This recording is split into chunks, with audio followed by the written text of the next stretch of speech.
Bueno, Gonzalo, Daniel, Paula, le vamos a dar un minutito a que la gente se conecte al sonido, que veo que hay varios que deben haber estado esperando en la sala de espera y se están recién conectando el sonido Ujú. para que partamos y todos puedan escuchar.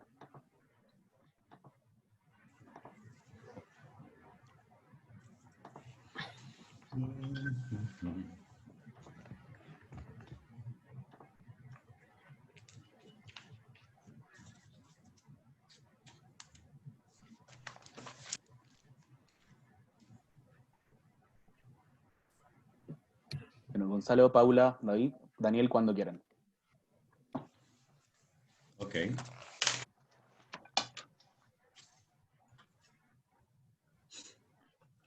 Vamos entonces. Bueno, antes que nada, una bienvenida, ¿no? Muy buenos días en los distintos horarios desde los cuales estamos conectándonos. Una de las peculiaridades de estas plataformas, ¿no? Buenos días, buenas tardes, como por ahí decía una frase graciosa de Chile. Quiero decirles que estos conversatorios nos parecen a nosotros de alto interés porque convocan a la reflexión desde la academia, pero sobre todo a salir de ella, ¿no? Para poder observar nuestros países, nuestras sociedades en momentos de crisis. Y qué más importante que el rol de alguien que reflexiona, que es reflexionar sobre la sociedad propia cuando ésta lo requiere. Entonces, en este momento podríamos decir que nuestras sociedades nos exigen, ¿no? Salir a ver, a intentar hacer alguna suerte de diagnóstico, ¿no? Y de, ojalá, proponer vías para buscar alternativas de solución de las crisis que nos agobian. Yo diría que en ese sentido nosotros somos herederos de una larga tradición de pensadores que se han abocado a esta tarea. Y lo que ahora nos convoca es seguir, ¿no? Esa venerable tradición de personas que se han hecho cargo del desafío. En este momento, en esta convocatoria, yo quiero recurrir a la historia de Chile, que asimismo se parece mucho a la historia de Hispanoamérica en sus procesos generales. Ya un momento de crisis en el cual nuestros pensadores, nuestras mentes más lúcidas, se vieron enfrentados a esas crisis y a ver qué se podía hacer ante ellas. En particular me refiero a la crisis del centenario de la República, que coincide además en buena medida con los centenarios de las repúblicas hispanoamericanas, ¿no? Es alrededor del 1910. ¿Y por qué esa crisis en particular? Porque esa crisis nos muestra similitudes bien sorprendentes con la que estamos padeciendo actualmente. Un sistema político agotado, una clase oligárquica ensimismada, poseedora de un nivel de acumulación de riqueza escandaloso, gran presión social por cambiar ese estado de cosas, gran desigualdad, estallidos sociales, ciudades segregadas, problemas de salud, problemas de higiene, surgimiento de nuevos grupos sociales y de nuevas demandas a partir de esos nuevos grupos sociales, y más encima, como un corolario que parecería ser casi tragicómico, gripe española, ¿no? Y esto en un marco internacional de crisis del liberalismo y de surgimiento de regímenes autoritarios y de auge de los fascismos. Entonces, ante ese escenario crítico, surgieron voces muy variadas de distintos sectores de la sociedad, en el caso chileno, y de distintas miradas. Grupos desde la oligarquía que planteaban soluciones desde el liberalismo, como Ross Edwards, como Alberto Edwards Vives, como Subercasó, desde el nacionalismo, como Francisco Antonio Encina, desde respuestas higienistas, ¿no? Como Nicolás Palacios o Alejandro Venegas, que planteaban conceptos hoy que se ven con mucha sospecha, como la regeneración o defensa de la raza, y también, por supuesto, desde la izquierda y el socialismo, como Luis Emilio Recabarren, que ponía el dedo en la llaga social. Y también una nueva generación muy interesante de jóvenes intelectuales que venían desde el anarquismo, entre los cuales tenemos personajes como Manuel Rojas, González Vera, ¿no? Y que se plantean cierto retiro de la sociedad a la vida en comunidad, al vegetarianismo y al amor libre, ¿no? Lo cual ahora nos resuena más o menos similar con ciertas respuestas desde la juventud. Toda esta variedad de actores y de voces se plantearon la necesidad de ser las voces lúcidas de su generación en cuanto a comprender, diagnosticar y buscar soluciones ante las crisis que nuestras sociedades padecían. Entonces yo diría que esa tradición venerable de hace 100 años y que ahora estamos cumpliendo un centenario, nos reclama para dar una nueva respuesta a estos nuevos problemas desde nuevos actores y nuevas voces. Entonces el llamado ahora a esta conversación es a partir de eso. Y por ello yo quiero presentar ahora a las voces que estarán presentes hablándonos de estos problemas, ¿no? Tenemos a Paula Calderón. Ella es filósofa magíster de filosofía de la Universidad de Chile y también periodista de la Universidad Diego Portales, y ha trabajado a Hannah Arendt, ¿no? Y a la Simone de Beauvoir, y desde los márgenes, ¿no? Desde los conceptos del sujeto paria y advenedizo. Entonces, en ese sentido, yo creo que es una mirada muy interesante justamente para ver estas crisis actuales y cómo nos vemos enfrentados a una serie de surgimiento de nuevos actores en vista de una situación de marginación político, social y cultural. Así que ahora vamos a dejar los micrófonos y las cámaras para Paula Calderón, y posteriormente tendremos a Daniel Barreto, que también es filósofo, que él está conectado ahora desde España, así que le agradecemos a Daniel su buena voluntad ante los demoledores diferencias horarias, ¿no?, que tenemos acá con el viejo continente. Y bueno, él también trabaja la filosofía y él trabaja los discursos desde la resistencia, ¿no? Desde en particular la tradición judía, con autores como Benjamin y Derrida. Entonces ahí también tenemos elementos muy interesantes para poner en discusión ante esta crisis política, social y también conceptual, ante la cual pretendemos quizás dar algunas luces. Así que damos primero pasada a Paula para que ella nos cuente qué es lo que propone. Paula, por favor. Muchas gracias, Gonzalo. Bueno, gracias a todos por asistir al conversatorio. Veo hartos amigos, dentro de lo rápido que uno alcanza a ver entre las pantallas, alumnos, así que muy contenta también de que Daniel esté participando en el conversatorio. Ya tenemos varios proyectos para armar de lo poco que hemos conversado, así que muy contenta. Lo que hoy día les quería presentar era la investigación que estoy haciendo para mi doctorado sobre Hannah Arendt y los pensadores de la resistencia. Y la invitación es que mientras yo voy hablando de estos pensadores nos vayamos preguntando quizás qué es lo que nos tienen por decir al presente, cómo esta generación de pensadores judíos que vivió la Primera y la Segunda Guerra Mundial quizás nos pueden hacer resonancia para los conflictos que nosotros estamos viviendo hoy en el siglo XXI. En su libro Hombres en tiempo de oscuridad, Arendt hace el ejercicio de investigar a distintos intelectuales judíos del siglo XIX y XX, como Rosa Luxemburgo, Brecht, entre otros, y trata de ver cómo se genera esta conexión, o si es posible esta conexión entre vida, obra y el mundo que nos rodea. Y ella va a decir que cuando esto se logra, van a surgir los candidatos más improbables, que van a ser aquellos que logran dar luz a los acontecimientos históricos.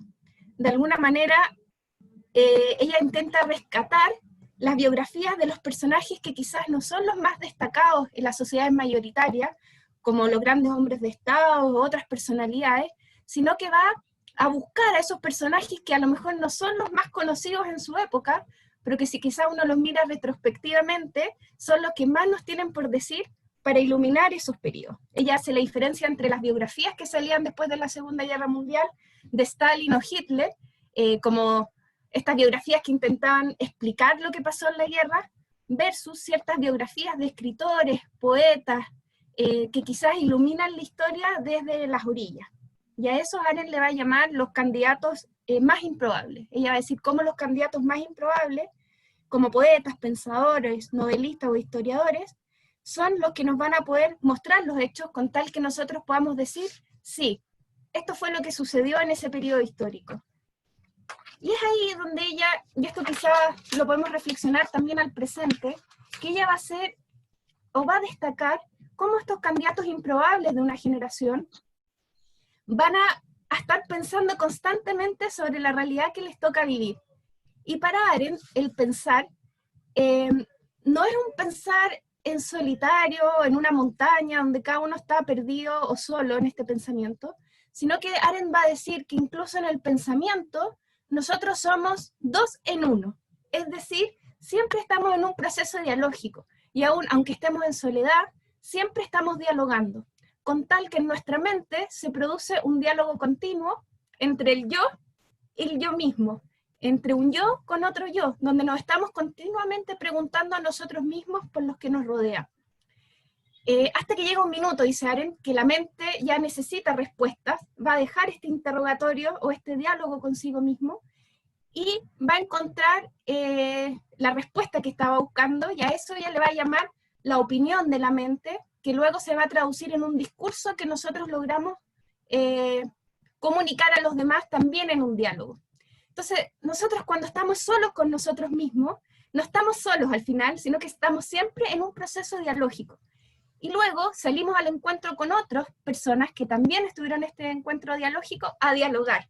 Entonces Arendt va a decir que nuestra vida se da en un continuo diálogo entre nosotros mismos, con nosotros mismos y con los demás, a lo que ella después le va a llamar el diálogo entre pensadores, que va a tomar esta figura de Lessing, filósofo alemán, y también le va a llamar la amistad. ¿Ya? Es muy bonita esta definición que Arendt hace de la amistad, porque la amistad no va a ser la amistad como la conocemos hoy, como un espacio de la intimidad, sino que la amistad tiene relación con el concepto que pensaban los griegos. Esta noción de poner en juego con los otros lo que yo estuve dialogando en mi interior. Y acá obviamente Arendt cita a Sócrates. En este proceso de estar siempre dialogando con nosotros mismos y con los demás, hasta que se produce la amistad, que es este diálogo con los demás que estuvieron pensando. Y ahí surge la importancia del recordar. Y el recordar también tiene relación con pensar a fondo aquellas cosas que nos sucedieron a nosotros mismos, con volver a ello. Arendt va a tomar este término del verbo hebreo shuv, con estar constantemente retomando o volviendo sobre aquellas cosas que nos han sucedido. Con tal de contarnos a nosotros aquellos que pensamos y aquellos que recordamos, como si fuese una especie de historia.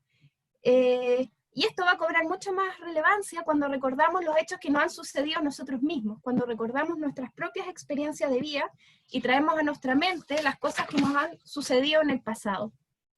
Y para recordar, dice Arendt, es necesario que nuestros sentimientos y nuestras pasiones se silencien. De alguna manera, para recordar, tenemos que estar en un temple anímico, como diría Heidegger, apropiado para que se produzca el pensar y el recordar. Esto es súper interesante. Y incluso cuando recordamos y pensamos, no dominamos nada. ¿Ya? Uno a veces cuando recuerda piensa que va a dominar ese recuerdo y lo va a poder controlar. Pero incluso el recordar está en constante movimiento, sobre todo mientras los sucesos sigan vivos. Mientras las experiencias y las historias sigan ocurriendo, el recordatorio y el pensamiento va a seguir ocurriendo, y por eso el diálogo entre pensadores y la amistad entre pensadores también es algo en continuo.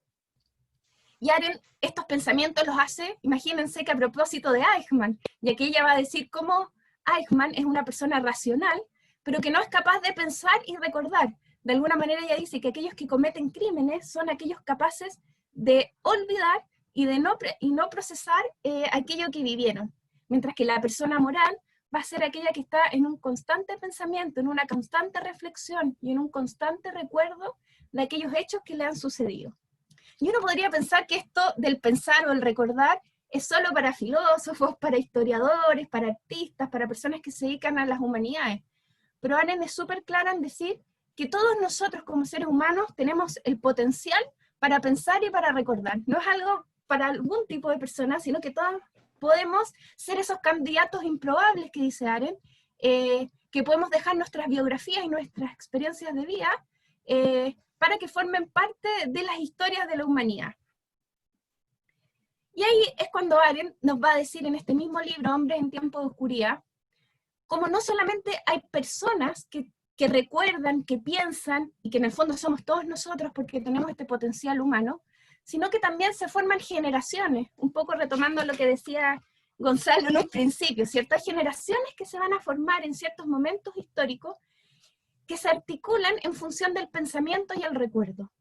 Arendt en ese sentido va a destacar a las llamadas generaciones perdidas, que para ella no va a ser una, uno suele estudiar en el colegio que es la generación perdida, pero ella va a decir que son 3 las generaciones perdidas, que van a ir desde aquellos que nacieron hacia fines del siglo XIX hasta mediados del siglo XX, ¿ya? Son generaciones que les va a tocar vivir la Primera Guerra Mundial, la crisis entre guerras, que uno lo lee y es muy parecido a la época actual, así que da mucho para pensar en qué momento histórico estamos, y de filosófico y cultural, porque Arendt habla del desempleo, habla, bueno, de los conflictos bélicos, un poco el contexto que hablaba Gonzalo, ¿cierto? Más encima le sumamos la gripe española y ya calza absolutamente con la época en la que estamos. Nacionalismo, crisis al capitalismo, surgimiento también de divisiones políticas, culturales, etc.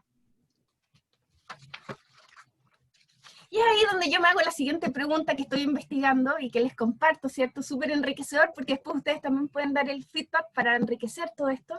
Si podríamos pensar que Arendt y otros filósofos de su generación, como Buber, Benjamin, Scholem, Jonas, Steiner, que fue su primer esposo, etcétera, podrían ser todos ellos los candidatos improbables de una generación. Bueno, Daniel ahí después va a poder explicar harto, ya que él ha estudiado en profundidad esta generación de filósofos judíos, de pensadores judíos, estos candidatos improbables que van a articular sus pensamientos a través de la época que les tocó vivir. Y es ahí donde yo, que me tomo un poco de mi tesis de magíster que me tocó realizar hace ya varios años atrás, que uno podría pensar que estos filósofos judíos se articulan desde su respuesta también a su condición judía. Entonces tenemos por un lado este contexto de la Primera, la Segunda Guerra Mundial, el desempleo, la crisis económica y todas las ideologías que empiezan a surgir, y por otro lado esta generación de pensadores que se ve tensionada por su propia judeidad. Entonces, ¿quién soy yo como individuo, cierto, que sale del gueto, sale de la comunidad judía oficial y se quiere integrar a una sociedad mayoritaria que no lo acepta del todo? Este escenario histórico, para que ustedes nos situemos, es anterior al Holocausto en el que yo estoy hablando y anterior también a la conformación del Estado de Israel, que sin lugar a dudas estas dos variables complejizan aún más este mismo proceso de integración. Entonces ahí quizás es interesante pensar que todos estos filósofos, Arendt, Buber, Scholem, Jonas, que eran amigos entre ellos y unos escribieron sobre los otros, van a articular su condición judía, siguiendo la lectura de Arendt, desde sentirse parias conscientes. ¿Y qué quiere decir esto? Arendt trabaja estos textos sobre todo en la década del 30, tratando de pensar por qué fracasó el proceso de integración de los judíos a Alemania, fracaso que después se va a ver en la Shoah, ¿cierto?, en el Holocausto. Y ella va a hacer una diferencia entre judaísmo y judeidad, que es súper compleja, que la voy a reducir muy poquito para que podamos avanzar. El judaísmo, ella lo entiende como el pueblo judío, ¿cierto? La cultura judía, las tradiciones, el folclore, el idioma, la religión, etc. Mientras que la judeidad va a ser todo aquello que es dado y no hemos hecho ni puede ser hecho. A mí me costó mucho entender esto y tuve la suerte de que conocí a una filósofa española, Fina Virulés, a lo mejor Daniel la conoce, que es experta en los textos de Arendt, y tuve la suerte que vino a Chile y le pude preguntar, ¿pero qué significa esto de lo dado? porque le preguntaba a otros filósofos y lo hablaban tan enredado que era imposible entender. Y ella muy amablemente me lo explicó en 2 palabras, que lo dado quiere decir que todos nosotros nacemos con algo que nos ha sido otorgado al nacer, como las fibras que nos constituyen, o el simple hecho de ser judío. Nadie elige nacer hombre o mujer, judío, católico, etcétera, sino que es algo que, una información que te fue dada al momento de nacer, y muchas decisiones las van a tomar tus padres o tus ancestros por ti. Entonces ahí viene la pregunta que dice Arendt que cada uno de nosotros tiene que hacerse, es ¿cómo yo voy a articular mi judeidad, esto que me fue dado al nacer? Soy miembro de un pueblo que es considerado como paria en Europa, entonces ¿cómo lo hago para integrarme? Desde mi propia judeidad, de alguna manera. Y esa pregunta que los judíos ya se hacían en el siglo XVIII, XIX y XX, nosotros también podemos pensarla en otros grupos que hoy son parias, ¿cierto? Que hoy son minoría, que es un tema que con la pandemia y el estallido social se ha visto también en nuestro país. Y en Europa, ¿qué decir? ¿Qué pasa con los grupos minoritarios que se tratan de integrar a las sociedades mayoritarias? ¿Tienen que renunciar a lo propio para integrarse? ¿Pueden hacerlo asumiendo su propia identidad cultural? Y volviendo un poco a esta generación, Arendt va a decir que ellos van a responder a esta judeidad desde la aceptación por su judeidad, por su condición dada.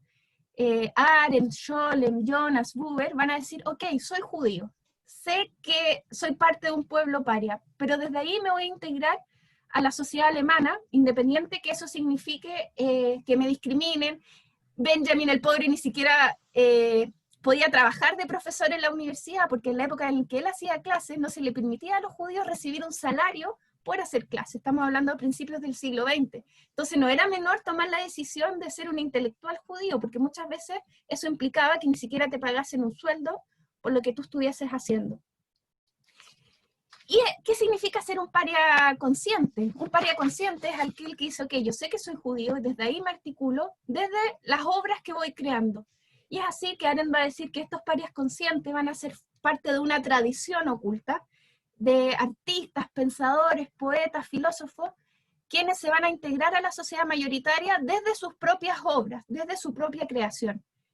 Y ahí podemos hacer un link con lo que hablábamos al principio, cómo se implica, cómo se vinculan estos candidatos improbables que hacen sus biografías, que hacen de sus biografías y de su experiencia de vida, su vínculo con el mundo, y estos parias conscientes. Parece que Arendt en los distintos textos que escribió, que corresponden a épocas distintas, lo del paria consciente ya lo escribe en la década del 30, y esta reflexión sobre las biografías particulares lo hace ya en la década del 50 y 60, al final parece ser que podríamos decir que está hablando de lo mismo, de estos candidatos improbables, de estos parias conscientes que se articulan para generar pensamiento, un pensamiento dialógico donde salgo al encuentro del otro. Lo interesante de esta figura o de estos candidatos improbables es que no van a ser como entre comillas los rostros de las comunidades oficiales, ni de la sociedad mayoritaria, ni de sus comunidades de origen. Sin embargo, vienen a romper los límites de las propias comunidades. Porque Leibovitz, que es una filósofa francesa que estudia a Arendt, nos va a decir que el pensamiento judío tiene que ver con la constante construcción, tiene que ver con el cuestionamiento, no es algo concluido ni determinado, sino que es algo que está en constante flujo, no es algo que uno pueda decir, yo lo domino de una vez para siempre, sino que el pensamiento judío y en general el pensamiento tiene que ver con el diálogo, con el conocimiento en perpetua renovación, siendo independiente, por ello nos dice Leibovitz, del dominio y el control de las comunidades establecidas o de las tradiciones religiosas. Y eso es muy interesante porque Leibovitz nos dice que los pensadores siempre tienen que ver con las transgresiones, y el judaísmo también tiene que ver con el transgredir. Y por eso vienen estos pensadores un poco a tensionar tanto a sus comunidades judías de origen, como también a la sociedad mayoritaria. Vienen, yo digo, entre comillas, a revolver el gallinero, porque vienen a cuestionar aquellos valores que estaban enquilosados en las comunidades y a mostrar la necesidad de amplitud, de ampliar el discurso, el pensamiento, y puede ser que muchos de ellos sean considerados como parias por sus propias comunidades. Ya lo vivió la misma Arendt, ¿cierto?, que no fue publicada por sus textos sobre Eichmann. ¿Qué decir de Spinoza, cierto? Leibovitz nos dice que de alguna manera antes las comunidades podían controlar a estas figuras más díscolas o más rebeldes a través de excomuniones o de castigos religiosos, la Inquisición, que decir, yo pensaba en Giordano Bruno, ¿cierto? Y lo que le costó, o Galileo Galilei, lo que les costó a ellos decir lo que dicen, y hoy en día uno lo estudia como si fuese lo más obvio. Lo mismo le pasó a Hannah Arendt y a otros pensadores, ¿cierto?, que trataron de ampliar los límites de su propia comunidad. Y si pensamos en el pensamiento tiene que ver con transgredir, con ampliar los límites. Y lo interesante es que muchas de estas figuras en el momento no son entendidas, pero después son recuperadas por las mismas comunidades como personajes importantes dentro de la tradición. Y es por eso Arendt va a decir que muchos de estos candidatos improbables son parte de esta tradición oculta, porque vienen a escribirnos desde las orillas, son aquellos sujetos desarraigados que no encuentran un arraigo o un lugar donde poder establecerse, ni en sus comunidades, ni en las sociedades mayoritarias, pero este mismo desarraigo, curiosamente, es lo que les permite crear y pensar. Y si pensamos en Foster, que es un filósofo argentino, ¿cierto? Él nos va a señalar cómo esta generación de pensadores judíos va a verse sometida a muchas fuerzas para responder a esta judeidad a mediados del siglo XX. Por un lado está el movimiento romántico, que a Benjamin le sedujo tanto, y a Rachel Menhagen, la cual Arendt va a estudiar en detalle también. Después tenemos la experiencia mística, también va a ser una respuesta en esa época para acercarse y responder sobre la judeidad. Lo vemos en Scholem, en Benjamin, en Kafka. Para otros fue el sionismo, ¿cierto? En Jonas, en Buber. Para otros fue la no adherencia al sionismo, como Arendt. Para otros fue el comunismo, como Steiner. Y para otros, o para todos quizás, fue el pensamiento. Y ese es como el hilo conductor que une a esta generación. Y ahí ya para ir terminando, que es interesante preguntarnos cómo estos judíos, desde su tensión por su identidad judía y las ganas de integrarse a la sociedad alemana, lo harán desde esta situación marginal, desarraigada, no sentir un lugar de pertenencia ni en su propia comunidad, ni en la sociedad mayoritaria en la que echar raíces. Sujetos que desde las orillas trataron de integrarse desde la no aceptación a las sociedades mayoritarias, a tal punto que van a llegar desde el cuestionamiento de lo propio, su propia judeidad, al cuestionamiento de la sociedad mayoritaria o de Occidente como un todo. Entonces muchas veces pasa, y esto es súper interesante, que desde las biografías particulares, dice Arendt, desde el cuestionamiento de uno mismo, uno puede llegar al cuestionamiento de la civilización occidental como un todo. Conócete a ti mismo, que dice Sócrates, al final parece que tenía muchas luces, en el sentido de que si yo me conozco a mí mismo, mi propia biografía y aquello que me fue dado, voy a llegar a cuestionamientos mucho más generales que incluso van a trascender de lo propio. Y podemos ver eso en esta generación, que desde cuestionar su propia judeidad, ellos lograron dar pasos mucho más allá hasta cuestionar la civilización occidental como un todo e intentar buscar nuevos valores y nuevas formas de pensar.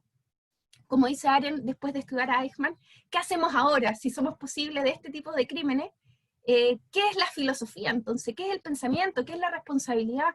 ¿Cómo nos movemos ahora en el mundo cuando toda la civilización occidental se está trizando? Y esto que ellos ya lo planteaban en la década del 30, 40, 50, nosotros lo vivimos hoy, como dice Bauman, mucho más líquidamente. Ya estas preguntas ni siquiera son novedosas para nosotros, las escuchamos y decimos, quizá una vez más nos preguntamos lo mismo, pero seguimos enfrascados en esas mismas preguntas por esta crisis de la modernidad que hoy en día todos nosotros vivimos a diario. Eso, Gonzalo. Es harta materia, es harta información, pero después en las preguntas quizás podemos encajarlo mejor. Sí, sí, por supuesto. No, interesantísimo. Yo ahí veo que, bueno, Paula hace algunos planteamientos que son muy importantes y además muy importantes y muy útiles para nosotros ahora, que es lo que también nos convoca, ¿no? esta idea de que se crean comunidades de pensamiento y de amistad a partir de la persona, ¿no? Y que esas comunidades de pensamiento están sostenidas, eso sí, en un imperativo moral que tiene que ver el rescate de la memoria, ¿no? Yo creo que eso es muy importante. No se trata solo de lanzarse a hablar y reflexionar, sino que se trata de también tener el recuerdo y la memoria viva de lo hecho, ¿no? Y lo otro también que me parece muy fascinante es cuando ella habla de ser un paria consciente, ¿no? O sea, como la condición de marginalidad, de paria, de anomalía, de sujeto que está, que es un rechazado, una persona que no encaja en una sociedad, asume esa condición y le da una conciencia más aguda, ¿no? Sobre la sociedad en su conjunto, a partir de la persona en sí, luego de su comunidad inmediata y luego de la sociedad más amplia. Entonces ahí yo diría que hay un foco, ¿no? De lo que es un pensador, una persona reflexiva, consciente de su sociedad y con el mandato de participar en ella para reflexionar y dar respuesta a los problemas que la aquejan. Así que es muy, muy actual y muy útil como una herramienta para todos nosotros lo que Paula acá nos ha compartido en relación a sus investigaciones. Bueno, para continuar con este conversatorio, ahora le daríamos la pasada a Daniel Barreto, para que él nos hable de cuáles son sus trabajos, y a posterioridad nos vamos a lanzar en una conversación muy abierta entre los participantes de este conversatorio, por algo así se llama, en el cual queremos que se justamente constituya un espacio de circulación de ideas como una comunidad, que es lo que Paula nos acaba de proponer. Así que, Daniel, por favor, adelante. Bueno, muchísimas gracias, antes que nada, a Paula Calderón por invitarme a este conversatorio, por supuesto al Centro de Estudios Judaicos de la Universidad de Chile y al Archivo Judío de Chile. También a Bartolomé y a Gonzalo Peralta, que están aquí haciendo que esto sea posible, ¿no? Estoy encantado de poder compartir con ustedes esta reflexión. Los planteamientos que yo voy a hacer aquí en realidad proceden de un filósofo español muy relevante que se llama Reyes Mate, al que considero mi maestro, y desde los años 90 Reyes Mate ha dinamizado un grupo de investigación en el Instituto Superior de Investigaciones Científicas en Madrid, dedicado a repensar toda la gran tradición filosófica desde Auschwitz. Este grupo, bueno, se ha desarrollado desde los años 90 hasta la actualidad, ¿no? En 1997, Reyes Mate publicó un libro titulado Memoria de Occidente. Es una investigación sobre pensadores judíos olvidados, y mi trabajo, mi libro sobre Franz Rosenzweig, de algún modo pretende continuar o desarrollar las líneas de pensamiento que Reyes Mate impulsó en este libro, ¿no? en Memoria de Occidente. Esto lo digo, bueno, para que sepan dónde me inscribo y bueno, y que soy deudor, en lo que voy a decir aquí, de las tesis principales de este pensador, de Reyes Mate, ¿no? Bien, la tesis inicial sería la siguiente: la renovación de la filosofía en el siglo XX y en el siglo XXI depende de la inspiración que podamos recibir de un grupo de pensadores judíos alemanes de entreguerras. Pensadores que ya ha nombrado Paula en su intervención. Me estoy refiriendo a Franz Rosenzweig, a Walter Benjamin, Hannah Arendt, Theodor Adorno, Scholem, un poco antes que ellos, que era de otra generación, al propio Hermann Cohen. Es cierto que Rosenzweig y Walter Benjamin no vivieron directamente el Holocausto, porque Benjamin muere en 1940 y Rosenzweig en el 29, pero Adorno, Arendt y otros pensadores de esa generación de entreguerras y de ese contexto cultural e histórico sí pudieron seguir desarrollando este impulso de pensamiento en buena parte del siglo XX. ¿Por qué?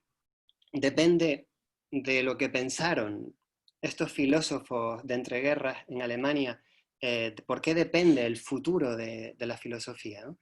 Y en parte, si decimos el futuro de la filosofía, preguntamos también, o nos planteamos también, la parte de responsabilidad que tiene la filosofía en salir de esta crisis civilizatoria, de este bloqueo civilizatorio, basado en una exclusión global progresiva, ¿no? Como describió muy bien al principio Gonzalo, ¿no? Entonces, la responsabilidad de la filosofía aquí no es solo filosófica, sino tiene que ver con la posibilidad de desbloquear una situación de crisis de civilización, que es en la que estamos hoy, ¿no? Bien, ¿por qué estos pensadores son indispensables para eso, para esa renovación?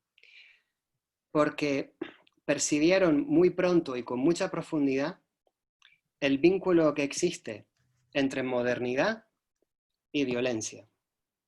Percibieron la asociación estructural que existe entre cultura moderna y justificación de la violencia.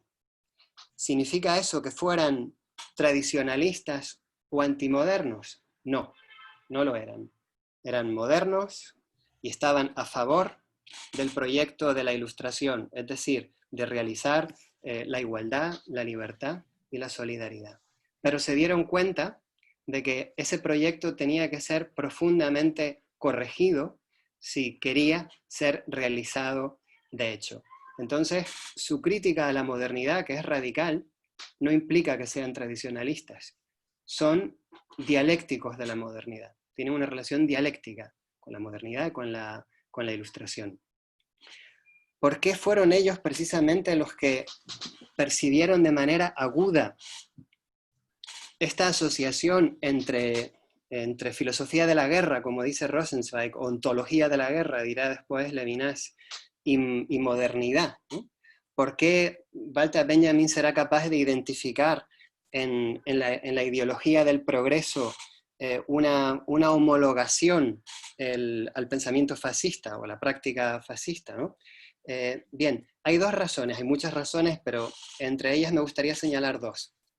Una razón histórica, es decir, una experiencia histórica, la experiencia histórica de los judíos europeos, y la actualización de la propia tradición judía en estos pensadores, ¿no?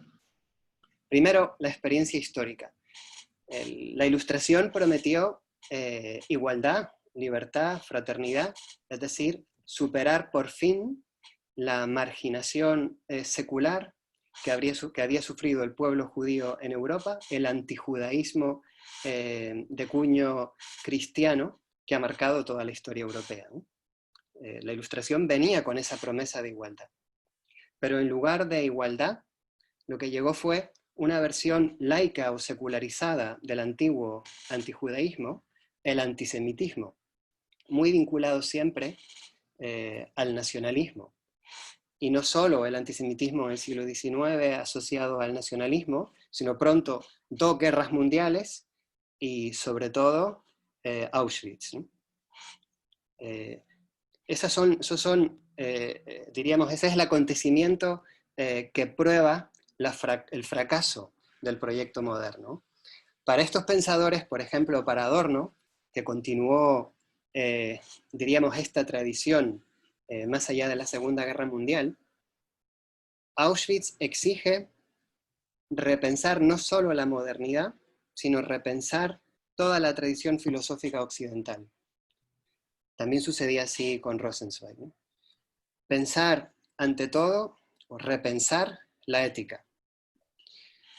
Por eso Adorno, en Dialéctica Negativa, a final de los años 60, propondrá una alternativa al imperativo categórico de Kant. Es decir, Auschwitz impone un replanteamiento tan radical de la moral que ya no nos vale la formulación abstracta del imperativo categórico kantiano. Y dirá Adorno, en esta reformulación, o en esta nueva formulación del imperativo categórico, que ahora debemos actuar y pensar de forma que Auschwitz no se repita, no sea posible, ¿no?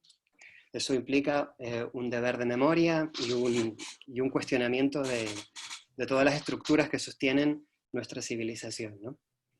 Bien, dijimos también, además de esta experiencia histórica que les hacía a estos pensadores judíos especialmente sensibles al fracaso del proyecto moderno, está también su giro o su intento de rescatar la propia tradición judía, que en el contexto alemán de asimilación estaba muy cerca de perderse. Es muy común a esta generación que se dirijan a sus padres, a sus progenitores, con una crítica. Les acusan de haber olvidado esa tradición, ¿no? Reyes Mate subraya siempre lo importante que es esta clave para comprender toda la obra de Kafka, ¿no? Por ejemplo, la carta al padre de Kafka. Pero lo mismo encontramos en Scholem, ¿no? Si leemos la autobiografía de Scholem, vemos cómo para él su investigación en el mundo judío significa el enfrentamiento completo con sus padres, ¿no? En el caso de Rosenzweig es igual. Cuando Rosenzweig durante la Primera Guerra Mundial redescubre a las comunidades sefardíes no asimiladas en los Balcanes, encuentra por parte de su madre un profundo rechazo, ¿no? Cuando le narra por carta lo que está viviendo, ¿no? Bien, entonces ese giro hacia la tradición no es tampoco tradicionalismo, no es restauracionista, sino tiene un sentido filosófico profundo. Van a buscar en la tradición judía una forma de racionalidad. Una forma de racionalidad, si no complementaria, alternativa a la racionalidad dominante de origen griego, que diríamos marca la pauta en la historia del pensamiento occidental, ¿no? Esa racionalidad de inspiración, vamos a decir con Hermann Cohen, de inspiración profética, hace una pregunta diferente a la pregunta con la que se inaugura la historia de la filosofía en Grecia. Si el pensamiento occidental empieza preguntando por el ser, como luego se empeña Heidegger en recordar qué es el ser, o se pregunta por la adecuación entre el intelecto y el mundo, si piensa la verdad como la correspondencia entre nuestro conocimiento y el mundo, para esa racionalidad judía, la pregunta fundamental no es ¿qué es el ser?, sino ¿quién sufre? La pregunta por el sufrimiento es prioritaria respecto de la pregunta por el ser. Entonces, cambia también la noción de verdad. La verdad ya no es un acontecimiento ontológico, como en Heidegger, ni una adecuación entre el entendimiento y el mundo, sino la negación del sufrimiento. La verdad se identifica en la tradición profética con la práctica de la justicia, ¿no? Entonces, experiencia histórica y rescate de su propia tradición lo sitúan desde mi punto de vista, en el lugar más importante de la filosofía del siglo XX y de la filosofía del siglo XXI. Entre esos filósofos yo he dedicado mis esfuerzos sobre todo a Franz Rosenzweig y a Walter Benjamin. Me gustaría comentar algunas líneas centrales del pensamiento de Rosenzweig. No sé si ¿cuánto tiempo más tengo, Gonzalo? Veamos cuánto tiempo más tienes. No, dale nomás. Sí, por favor. Vale. Rosenzweig es un filósofo tan poco conocido como relevante. Es decir, su relevancia no se corresponde con su...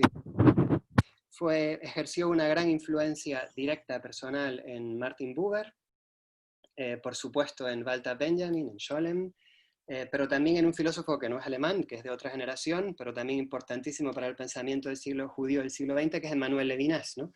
Al comienzo de Totalidad Infinito, Emmanuel Levinas dice: Franz Rosenzweig está tan presente en este libro que no voy a citarlo a continuación, ¿no? Bien, la obra principal de Rosenzweig tiene un título para el mundo de la filosofía un poco impactante, porque resulta casi teológico, ¿no? La estrella de la redención, está publicado en 1921. Quizá valdría la pena dedicar al menos cierta atención a algunos aspectos de su biografía, porque son importantes y luego van a marcar el sentido de la estrella de la redención. Rosenzweig era un erudito, un historiador, filósofo de origen judío, pero prácticamente asimilado, que escribió una obra muy importante sobre el pensamiento político de Hegel, una obra de referencia, Hegel y el Estado, que tenía una posición más o menos de relativismo cultural, historicista, y a partir de un proceso personal y de un encuentro con su primo, Eugen Rosenstock, hacia 1912, decide convertirse al cristianismo, el cristianismo protestante, ¿no? Y es una decisión alimentada por pautas culturales, porque identifica en el cristianismo la religión que ha triunfado, que se ha expandido mundialmente. Pero cuando empieza ese proceso de conversión se da cuenta de que no puede convertirse como pagano, sino yendo desde su propio judaísmo. Y al comenzar ese camino, o al emprender ese camino, se da cuenta de que esa raíz judía le impide identificarse con un cristianismo que se ha asociado al imperio, que se asocia al imperio romano. Es decir, con un cristianismo que se disuelve como cultura en la historia. Y ahí se da cuenta de que tiene que escuchar diría, esa raíz judía en sí mismo, que le impide esa identificación, y sumado a una experiencia personal en Berlín en 1913, en la que es una experiencia personal que no tiene mucho sentido que entremos, decide no solo permanecer siendo judío, él escribe en una carta, Ich bleibe also Jude, ¿no? Voy a seguir siendo judío, no me voy a convertir al cristianismo, sino dedicar toda su vida a renovar el pensamiento y la cultura judía en Alemania, ¿no? en Frankfurt. Funda la Casa de Estudios Judíos, traduce la Biblia con Buber, bien, y en ese contexto publica La Estrella de la Redención, en 1921. La Estrella de la Redención es un libro laberíntico, fascinante, que contiene, bueno, grandes tesoros, pero aquí me gustaría referirme a la crítica que realiza Rosenzweig a la filosofía occidental en bloque, desde su origen en Grecia, desde los presocráticos, hasta Hegel. Es bastante audaz, es una audacia que algunos intuyen que el propio Heidegger le copió sin citarle, ¿no? Bien, pues para Rosenzweig hay una afinidad entre forma de conocimiento filosófico occidental y violencia, porque hay un primado del concepto sobre el individuo. Dice Rosenzweig que el origen de la filosofía es ocultar el miedo del individuo a la muerte.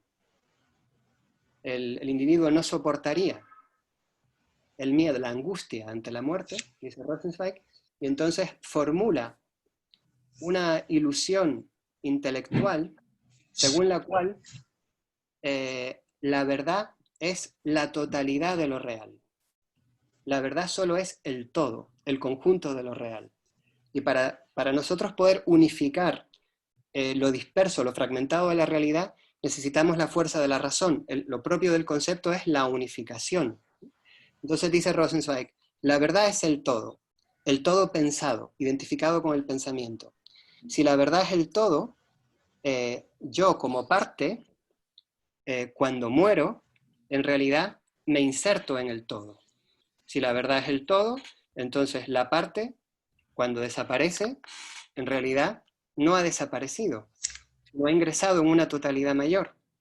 La verdad como todo convierte la muerte en una ilusión. Dice Rosenzweig que un todo no podría morir. Por tanto, se puede calmar el miedo ante la muerte. Dice Rosenzweig que eso es lo que está en los presocráticos cuando dice Tales de Mileto, todo es agua, en Jonia, y 2500 años después, en Alemania dice Hegel, das Wahre ist das Ganze, ¿no? Lo verdadero es la totalidad, ya identificada plenamente con la razón. Y esa identificación entre la verdad y el todo es una forma de tapar la mirada ante la muerte. Pero si la muerte del individuo es insignificante, si la muerte del individuo es nada, entonces también la vida del individuo es insignificante. Entonces a la filosofía no le queda otra que justificar el suicidio o considerar que los asesinatos son irrelevantes, porque la vida del individuo como parte no tiene significado en sí mismo. La filosofía se convierte en una justificación de la desaparición del individuo, una justificación de la violencia. Esto está expresado en términos, diríamos, metafísicos o términos ontológicos, pero lo comprendemos con facilidad si lo trasladamos al ámbito político. Es decir, si la totalidad es el Estado, el sacrificio del individuo por el Estado queda plenamente justificado. Si lo trasladamos al crecimiento económico, todo lo que avance o justifique el crecimiento económico está justificado. O si ponemos la revolución como un todo. Walter Benjamin aplicará esta crítica a la verdad como totalidad a la ideología del progreso, al concepto del progreso. Es decir, en nombre de la ideología del progreso, como totalidad, el sacrificio de los individuos está justificado, ¿no? En la crisis de 2008 en España, el presidente Rajoy decía con un lenguaje religioso, decía, bueno, para que haya crecimiento económico, les pido sacrificios. Pero los sacrificios eran sufrimiento. Es decir, el crecimiento económico es una totalidad que justifica el sacrificio y el sufrimiento de seres individuales, ¿no? Entonces Rosenzweig propone que hay que desmantelar esta verdad como totalidad, que él llama idealismo, porque se reduce el todo a lo pensable, a la idea. Hay que desmantelar esta totalidad y hay que destruir la totalidad. Hay que destruir el todo. Y si destruyes el todo, aparece para Rosenzweig la alteridad del mundo y de los otros. La alteridad para él, para dar cuenta realmente de una alteridad no englobable en un todo, tenemos que repensar a fondo el lenguaje y el tiempo. El lenguaje y el tiempo no son instrumentos que se inserten, o son realidades o fenómenos que se inserten en la totalidad, sino son el medio de la verdad y de la relación con los otros, ¿no? Dice Rosenzweig, pensando en la Biblia, que la revelación no es algo que se transmita a partir del lenguaje, que se transmita en el lenguaje como un vehículo. La revelación es el lenguaje. La revelación es el lenguaje mismo. Y entonces propone destruir la totalidad como verdad y repensar el tiempo y el lenguaje desde la tradición judía. Ya para terminar, claro, para él, esta destrucción, la totalidad idealista, se expresa muy bien en el carácter anti-idolátrico del pueblo judío, de la tradición judía. Es decir, la imposibilidad de identificar ninguna situación del mundo con la reconciliación y con la utopía. Es decir, esa reserva escatológica, anti-idolátrica, profética, que impide dar cualquier producción humana o estado del mundo donde haya sufrimiento como verdad definitiva. Y diríamos que esa misión crítica la asocia Rosenzweig a la existencia física del pueblo judío y de la vida litúrgica del pueblo judío. Habría mucho más que decir, pero lo dejo aquí para poder dar pie al debate. Disculpen si me he excedido un poco en el tiempo. No, muchas gracias, ha sido interesantísimo lo que has planteado y nuevamente muy estimulante para las conversaciones que se nos plantean en la coyuntura contemporánea. Plantear cómo la necesidad de desmantelar la totalidad, ¿no?, para impedir que se imponga una suerte de razón de Estado por sobre los individuos como seres humanos, y que a partir de eso veamos como un horizonte de posibilidad. La alteridad es algo que ha estado muy presente en debates contemporáneos, ¿no? El surgimiento de nuevas identidades, de nuevos grupos sociales, el debate en relación a género y sexualidad, etcétera, etcétera, etcétera. Las inmigraciones nos plantean sociedades abiertas y diversas, ¿no? Entonces ahí se enriquece por los hechos una obligación de plantear hacia adelante una forma de construir sociedad distinta a esta totalidad, ¿no? Así que muy, muy interesante lo que nos planteas. Y nuevamente quiero agradecer porque estuvo interesantísimo. Ahora, por favor, aquellos que quieran hacer preguntas o hacer algún planteamiento o algún comentario, la plataforma está abierta, así que adelante. Gonzalo, he ido recopilando varias preguntas que han ido llegando por el chat, así que si quieren puedo empezar a hacerlas, de hecho. Ya, por favor. Buenísimo. A juicio de los expositores, esto lo pregunta Esteban Leal, fue una de las primeras preguntas a eso de las 12:10 de la tarde. A juicio de los expositores, ¿cuáles son las respuestas que se están dando ahora frente a la crisis actual? De estos pensadores.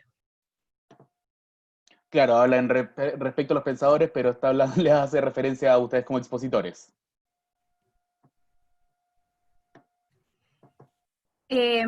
Bueno, vaya pregunta, ¿cierto? Yo creo que es lo que todos nos estamos preguntando, ¿cierto? Cómo desde el pensamiento se pueden articular respuestas a lo que está sucediendo ahora, y mis alumnos que andan por ahí, que he visto algunos, ahí veo a Silvana y a César, lo vi por ahí, les mando cariño, al resto también, perdón si no los nombro, pero no alcanzo a ver todas las pantallas. Uno de los talleres que les hice muy malamente de mi parte fue que reflexionaran sobre cómo se cruza todo esto que hemos visto en función a sus propias vidas, al estallido social, a la pandemia, y los puse en esa misma encrucijada que ahora me ponen a mí, que es reflexionar, ¿cierto?, sobre el momento en el que estamos. Quizás ahí yo lo que puedo rescatar es como la importancia, un poco lo que señalaba la exposición, de, aunque suene muy obvio, de volver a pensar.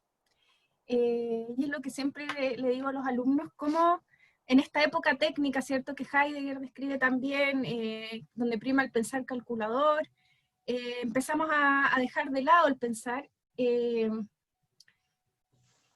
y no solo nosotros, sino que parece que es un tema de nuestros propios países. En Chile, ¿se acuerdan que hace poco se estaba debatiendo si se sacaba o no se sacaba filosofía? Al final se decidió dejar filosofía, pero se sacó historia como electivo, entonces siempre está en esa dicotomía de cuál de las humanidades sacar. Y de ahí la importancia del reflexionar, porque al final uno se puede preguntar a quiénes le conviene que nosotros no pensemos, ¿cierto? ¿Qué hay detrás de sacar todas estas carreras y dejar y hacer que las personas no reflexionen, no reflexionemos? Y pensar en esta reflexión como algo dialógico, y eso yo lo destaco harto de esta generación de filósofos, y quizás algo que se puede traer al hoy, esto de generar una comunidad de pensamiento, que cuesta tanto formar estas comunidades donde uno se junta a dialogar, y como dice Ariel, no de filósofos profesionales o políticos profesionales, sino que desde el sentido común, desde nuestra propia humanidad, desde nuestra potencialidad que tenemos como humanos para este diálogo interno y también el diálogo con los otros. Y yo también me pregunto mucho cómo este mundo del Zoom y la pandemia, donde nos vemos enfrentados a otra realidad, nos posibilita para hacer comunidad. Todos nosotros acá nos encontramos, pero también perdemos cosas. O sea, esto que habla Aren de la esfera privada, la esfera pública, que parecen ser espacios tan separados en nuestras vidas cotidianas, cómo se entrecruzan ahora en medio de la pandemia, ¿cierto? Estamos en un híbrido nosotros, entre un espacio privado, ustedes ven mi casa, yo algunos de ustedes también veo sus casas, pero también estamos en un espacio público, pero limitado también. Entonces son nuevos desafíos que se plantean al presente, y que estas generaciones ya lo venían pensando desde antes. Daniel, no sé si quieres comentar algo tú. Sí, podría comentar que, bueno, de los filósofos no se puede esperar, diríamos, soluciones concretas, Sí, matizaciones más de fondo. Y ante esa pregunta subrayaría la importancia de considerar nuestra concepción del tiempo y de la historia. Nuestra concepción del tiempo, la asociada al crecimiento capitalista, y nuestra concepción de la historia está completamente identificada con el movimiento del progreso, como decíamos antes, ¿no? Y esto, el progreso, vio en su momento Benjamin, es un gran la idea de progreso, porque sí estamos a favor de que la sociedad mejore, ¿no? Pero la idea de que la historia tiene el piloto automático y que avanza siempre a mejor, genera una ceguera ante el sufrimiento y la injusticia presentes, ¿no?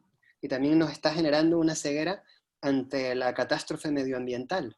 Es decir, no concebimos que los mecanismos y las fuerzas industriales y económicas del progreso, dejadas a su propia autonomía, no concebimos que eso conlleve y que se dirija al desastre, ¿no? Es decir, la incapacidad para actuar y para abrir los ojos tiene que ver con este someternos a una ideología del progreso como un destino natural, como si el desarrollo tecnocientífico económico fuese más natural que la propia naturaleza, ¿no?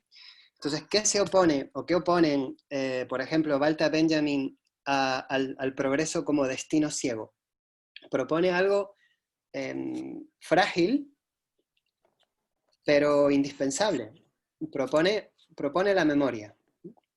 Y la memoria, para estos pensadores, y creo que también se puede confirmar en la Biblia, es memoria del sufrimiento. La memoria del sufrimiento significa aspiración a la justicia respecto del sufrimiento pasado. Y para Benjamin, esa aspiración o esa justicia que mira hacia atrás es la única que nos puede empujar a interrumpir el presente y a renovar el presente y el futuro. Es decir, la memoria no es para ellos exactamente lo que pasó, describir lo que pasó, sino describir lo que no llegó a ser, lo que quedó frustrado, ¿no? Como dice Reyes Mate, ¿no? Lo que no ha llegado a desarrollarse. Entonces, una cultura de la memoria que en Occidente proviene del judaísmo, es lo que podemos oponer a la ideología del progreso. Es cierto que la gran literatura o el gran arte hace tiempo que ha colocado la memoria en el centro, ¿no? Pensemos en Marcel Proust, ¿no? Que para Benjamin era fundamental.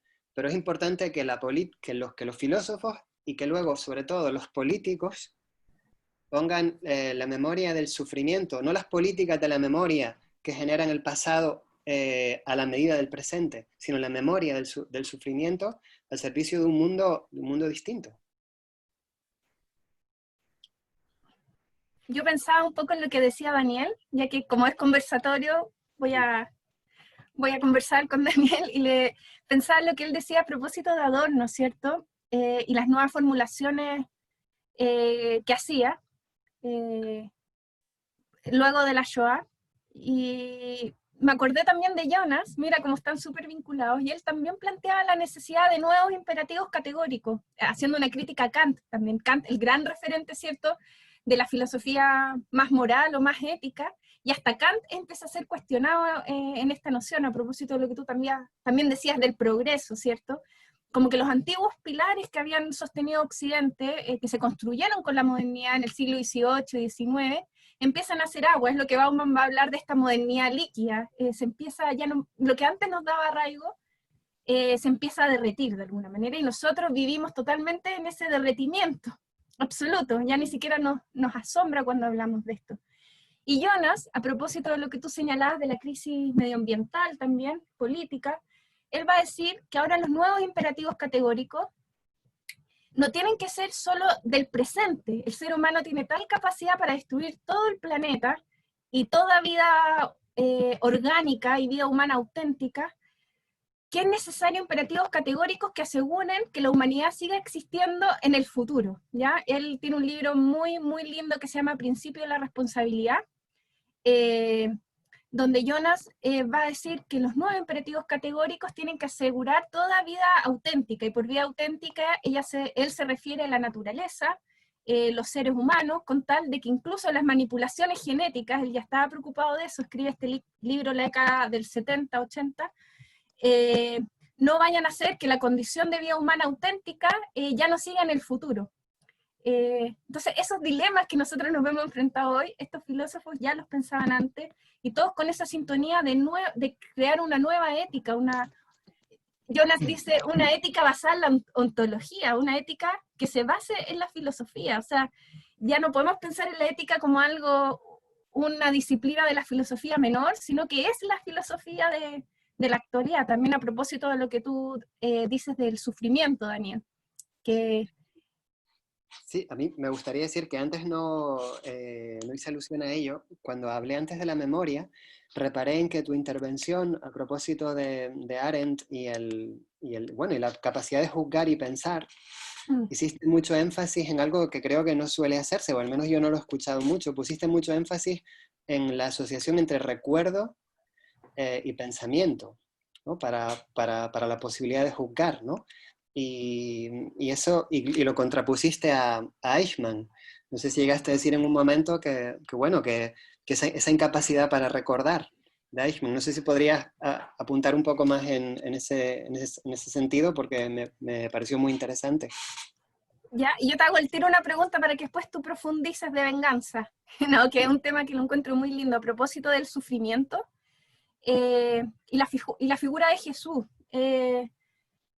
Es interesante, Jesús, ¿cierto? Que en su crianza tuvo sus orígenes judíos, ¿cierto?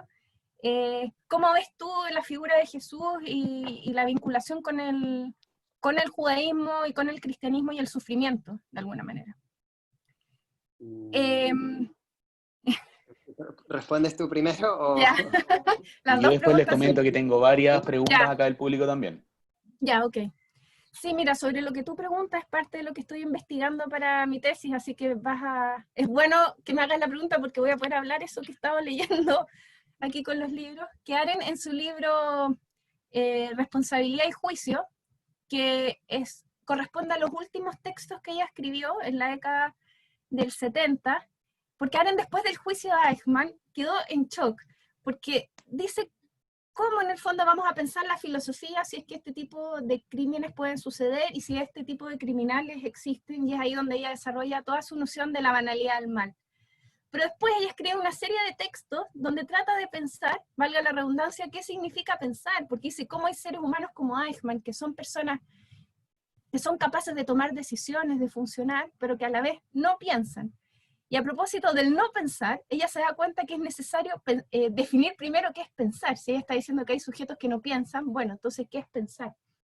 Y es ahí donde ella va a hacer esta definición del pensamiento, basada principalmente en Sócrates, en esta posibilidad de diálogo constante con nosotros mismos y con los demás. A mí me gusta mucho la palabra que ella usa, que se llama solitud, que es el estado en el que yo estoy en el diálogo conmigo mismo. Y luego ella dice, cuando me encuentro con los otros es porque salgo de mi solitud, de ese momento de introspección dialógica, para salir al encuentro con otros yo, de un yo con otro yo, que antes estuvieron en solitud. Y yo creo, y ahí es lo que tengo que ir armando, que toma esto de Jasper, que fue su maestro, ¿cierto?, cuando estudiaba en la universidad, y la noción de comunicación. Porque para Jasper al final la filosofía era este encuentro con la existencia, pero después había que hacer un giro hacia los otros y comunicarme con los otros. O sea, de alguna manera la filosofía cartesiana, y ahí se nota la crítica que están haciendo a la tradición filosófica, ya no tendría mucho sentido, sino que hay que salir del yo al encuentro con los otros, que es lo que de alguna manera también dice Levinas, Buber. Ellos hablan de esta otredad absoluta, esta alteridad absoluta, ¿cierto? Arendt no llega tan allá, pero sí plantea que este encuentro dialógico con los otros. Y el recuerdo también es interesante, se produce producto del mismo diálogo, o sea, siempre estamos en diálogo. Será el diálogo con mis propios recuerdos que voy a tener que ir articulando también, con preguntas y respuestas, hasta que logre yo armar una historia que puedo narrar. Y lo interesante es que ella dice, mientras estamos en el sufrimiento y en el dolor, por eso que recordamos, es muy probable que logremos articular este pensamiento más armado, solo cuando salimos de las pasiones, de alguna manera, logramos encontrar este temple anímico que nos permite articular aquello que vivimos. Y en eso todos nosotros, como seres humanos, tenemos ese potencial para pensar, para recordar y para armar nuestras propias historias. El tema es que hay personas como Eichmann, y esto se asocia con la banalidad del mal, que eligen, porque esto es algo racional, eligen no pensar y eligen dejar de lado el recordar. Por eso Arendt habla que son personas racionales. Hay una elección también, y eso se ve mucho en la modernidad, o en las nociones de progreso que tú dices, si queremos ser seres pensantes, reflexivos, lo que Arendt habla como personas morales. Para Arendt ser una persona es ser una persona moral. No habría diferencia entre ser persona y ser persona moral. Entonces, ¿quién quiero ser yo? Y esas son preguntas que nos podemos hacer hoy. ¿Quiero ser una persona moral? ¿Quiero ser alguien que recuerda, que piensa, que articula lo que sucede? ¿O me vuelvo un sujeto banal? A lo mejor no como Eichmann haciendo ese tipo de crímenes, pero sí eludiendo mi responsabilidad en la esfera pública de alguna manera. Ser una persona moral es ser una persona responsable. Y Eichmann lo que hace es no responsabilizarse al final. Y esa no responsabilización es racional, y por eso es peligrosa, porque es una elección que yo hago de cómo situarme en el mundo. Sí, muy bien, muy aclaratoria tu respuesta, me ha gustado mucho. Yo puedo, vamos, a tu pregunta puedo... Es difícil mi pregunta, pero un poco la figura de Jesús, un poco la figura de Jesús. A lo mejor puedo, si no sobre la figura de Jesús, al menos puedo decir algo sobre el cristianismo en este sentido. Rosenzweig tiene una teología del cristianismo desde el judaísmo tiene una teología sobre el diálogo judaísmo-cristianismo que no es aceptada, diríamos, en el mundo judío ni en el mundo cristiano. En ese sentido tiene una posición muy singular, ¿no? Pero creo que sí podemos decir con él, con Rosenzweig y con un teólogo católico que se llama Johann Baptist Metz, que esa crítica que hemos hecho a la forma de conocer moderna, que priorizaba el concepto de lo general y del todo, y marginaba la pregunta por el sufrimiento, eso tiene una intrahistoria premoderna en la historia del cristianismo. Es decir, prácticamente toda la cultura moderna, los principios políticos, éticos, son secularizaciones del cristianismo. Si pensamos en los derechos humanos, por ejemplo, ¿no? Pero resulta que esa intrahistoria del cristianismo también contribuyó teológicamente a la marginación de su propia raíz judía, y por tanto a la marginación de la propia condición judía de Jesús, ¿no? Si lees, por ejemplo, las lecciones de filosofía de la religión de Hegel, para Hegel, en el desarrollo del espíritu, en el desarrollo del progreso de la humanidad, da la impresión de que está el mundo griego, y del mundo griego se pasa directamente a Jesús, como si el mundo de Jesús no fuera el judaísmo. Como si Jesús, diríamos, fuera un rubio nórdico que va a desembocar en la cultura europea alemana. Es decir, que la filosofía moderna y antes las corrientes dominantes del cristianismo han ido persiguiendo ese origen judío de Jesús, ¿no? Y eso tiene que ver con una forma de racionalidad, ¿no? Pensemos en la propia historia de España, ¿no? La propia historia de España es una repetición durante 500 años de la expulsión de los judíos, ¿no? Es decir, esa inquietud y ese odio constante a sospechar de la tradición judía dentro de lo español, dentro de nosotros mismos, ¿no? Como parte integrante de lo español, ¿no? Y por eso persiguen a Teresa de Ávila, por eso persiguen a Fray Luis de León, por eso Cervantes escribe lo que escribe. Bien, entonces, y eso se repite en la historia de España. Así que es un tema que implica pensar la cultura occidental entera, ¿no? En términos de la filosofía secular y en términos del cristianismo, ¿no? Pero requeriría mucho más Otro detalle. encuentro. Y otro encuentro, disculpa. Sí. Daniel, Paula, ¿les tinca si abordamos un par de las preguntas que están acá? Mira, lo que voy a hacer para los que están preguntando por el chat es abordar las que están en relación a este tema y después pasemos a otros temas que han ido abordando un poquito antes. ¿Les tinca? Sí. En relación a lo que estamos conversando recién, que se me perdieron justo ahora todo lo que tenía seleccionado, es María Paz Díaz comenta, en la Biblia, específicamente en el Antiguo Testamento, siempre se alude al Dios de Abraham, Jacob, es decir, ese recuerdo de las generaciones anteriores al aludir a Yahvé. No hay olvido, lo pasado, más bien en el origen siempre está presente. Ya que el Indualde comenta, necesariamente en relación a la memoria, las civilizaciones tienen que llegar a un fin o a destruirse. María Paz Díaz puede abordar varias para que podamos comentarlas todas de una. Sufrimiento y templanza anímica. ¿Cómo se relacionan para construir el relato? Corporación Cultural, que me encantaría conocer su nombre también, nos comenta. Por supuesto que Jesús es judío y su origen lo marca por siempre. Muchos cristianos protestantes reconocemos y valoramos profundamente el ser judío de Jesús. Muy interesante la relación con el siglo de oro español. Y ahí dejo las que están en temáticas anteriores, para que cerremos este tema y vamos con lo que estamos hablando antes. Sí, creo que las temáticas anteriores eran sobre la judeidad, me parece que habían varias preguntas. Claro, habían varias sobre judeidad.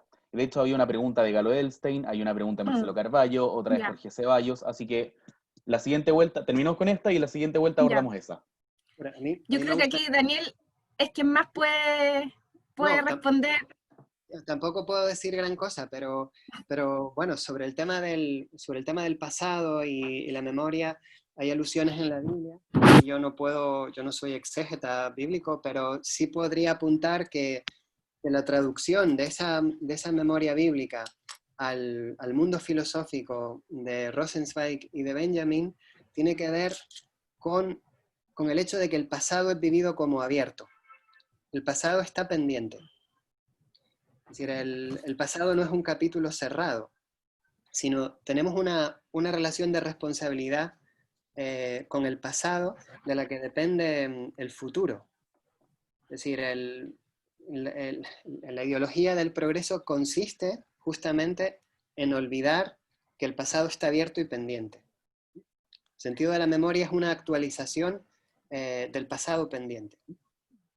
Yo creo que eso es profundamente bíblico.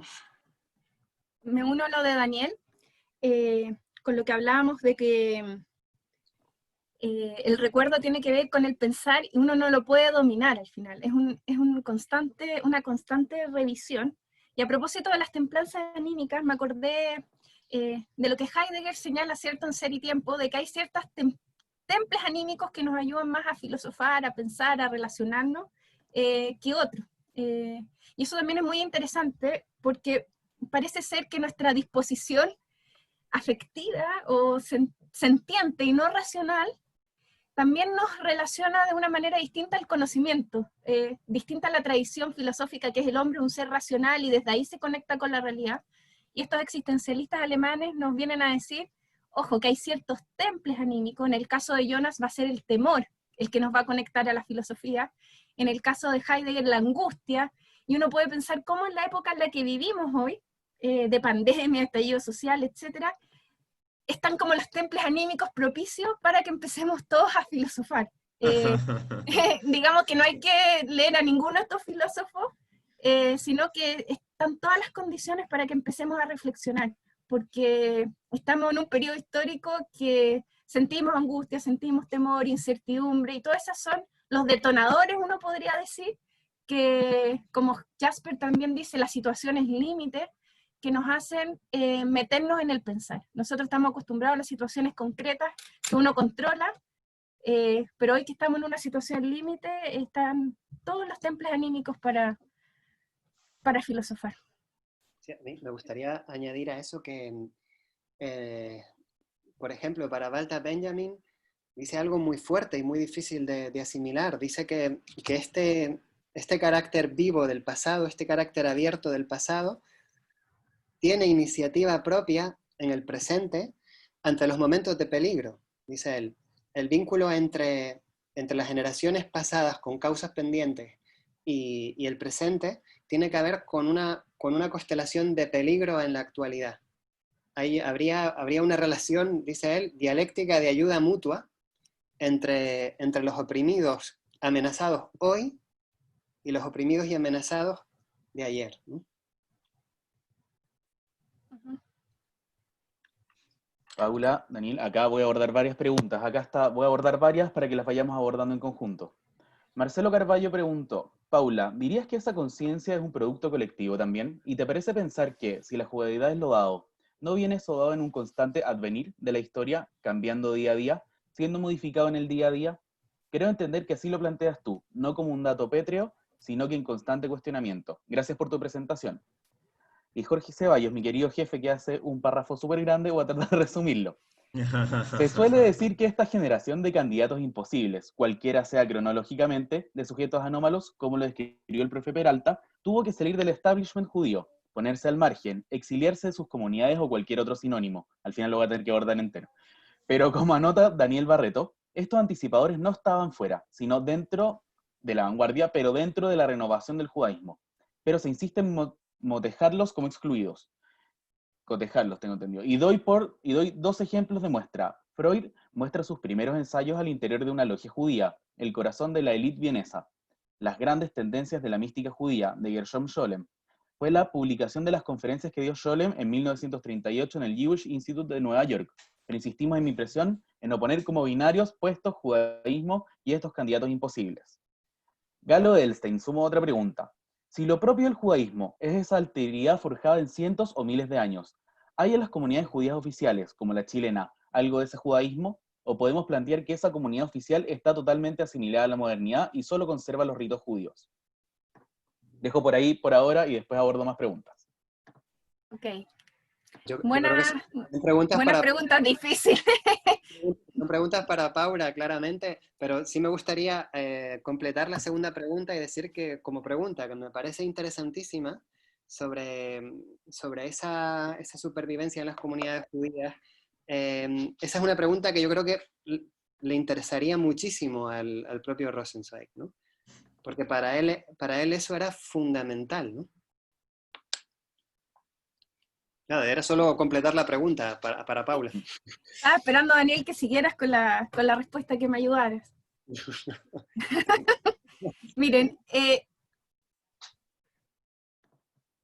a ver, yo esto lo he estudiado en Aren específicamente, así que puedo hablar desde esa vereda. En filosofía uno suele hablar como de ciertos autores y ciertas respuestas que ellos dan. Probablemente otros pensadores tienen otras respuestas para este dilema entre judaísmo y judeidad. ¿Ya? Es interesante eso porque es un tema que esta generación se lo preguntó harto, ¿ya? Y hay hartos escritos sobre estas nociones.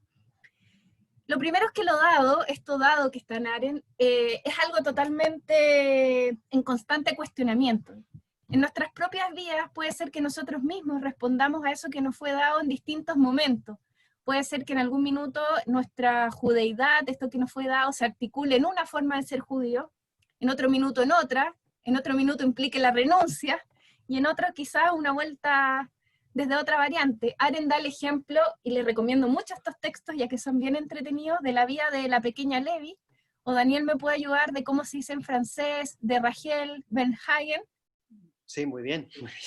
¿Sí? ¿Está bien? ¿Tú que sabes alemán? Sí, está muy bien. Ok.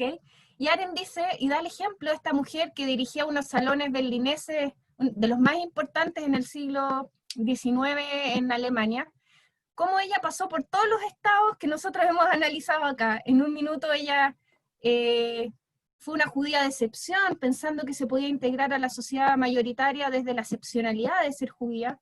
Después, cuando aumentó el antisemitismo, decidió ser advenediza, es decir, así, renunciar al judaísmo, convertirse al cristianismo, y ya renuncio a esto que me tiene toda tensionada. Y al final de sus años, ella se transforma, dice Aren, en una paria consciente, porque se da cuenta que de lo dado al final es muy difícil escapar, sobre todo de identidades tan fuertes como la judía. Ya uno podría pensar que hay otras identidades que también se ponen en juego, que son difíciles de poner, pero en el fondo es en constante movimiento y uno mismo va cambiando en relación a eso dado. Y otro elemento importante es que eso dado también cambia la lectura que otros hacen de uno. Por ejemplo, Aren, en relación a lo dado en Mendelssohn, que es uno de los personajes más importantes para el judaísmo moderno, porque representa la figura del que inició la escalada, el movimiento de la ilustración judía, de salir de los guetos y incorporarse a la sociedad alemana.